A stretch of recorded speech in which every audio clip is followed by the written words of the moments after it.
नमस्कार, हमारे चैनल में आपका स्वागत है। आज हम जयशंकर प्रसाद द्वारा रचित हिमाद्र तुंग श्रृंग से कविता की दूसरी पंक्ति का अध्ययन करेंगे। तो चलिए शुरू करते हैं। असंख्य कीर्ति रश्मियाँ विकिरण दिव्य दाहसी, सपूत मातृभूमि के रुको न सूर साहसी। अराति सैन सिंधु में सुवाड़ वागिनी से जलो, प्रवीर हो जयी बनो बढ़े चलो बढ़े चलो। चलिए अब इसके शब्दार्थ को जानते हैं।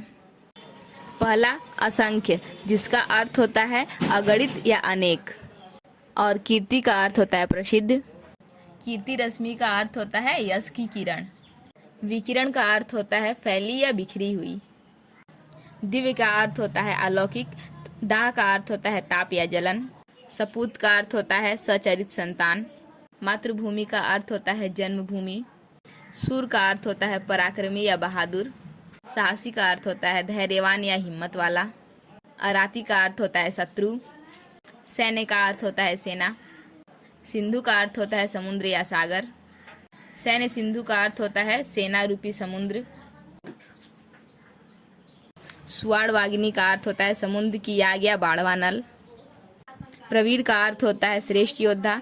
जयी का अर्थ होता है विजयी। अगर आप इसके संदर्भ में प्रसंग को जानना चाहते हैं तो पार्ट 1 जरूर देखें। और अब हम इसके व्याख्या को समझते हैं। वीरो, तुम्हारे पूर्वज पुरखों की वीरता बहादुरी, उनके शौर्य पराक्रम और यश की अगणित गाथाएं दिव्य प्रकाश के समान आज तक दिग दिगांत को आलोकित किए हुए हैं और तुम्हारा मार्गदर्शन कर रही हैं। तुम सब सचरित्र संतान हो। परतंत्रता रूपी नरक से अपनी मातृभूमि की रक्षा करो। सच्चे सपूत की तरह तुम लोग अपने पुरखों के समान यशस्वी और पराक्रमी बनो तथा उनकी प्रतिष्ठा कायम करो। मातृभूमि स्वर्ग से भी महान होती है, अतः उसकी रक्षा के लिए आगे बढ़ो। मार्ग में आने वाली बाधाओं से तुम विचलित मत होना, क्योंकि तुम में अपार साहस भरा हुआ है।